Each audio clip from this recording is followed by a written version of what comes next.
In front of me is NOKIA C21 Plus, and today I would like to show you how you can change default apps on this Nokia.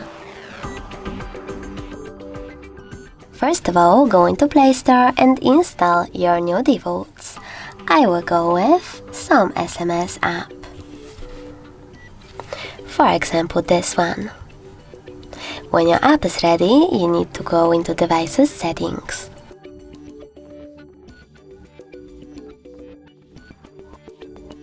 In Settings, tap on Apps and Notifications, select Advanced and click on Default Apps.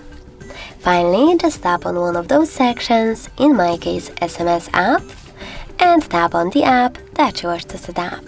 So now when I click on this one and go back, as you can see, default app on my Nokia has changed. Thanks so much for watching. If you enjoyed this video, leave a like, comment, and definitely subscribe. Bye!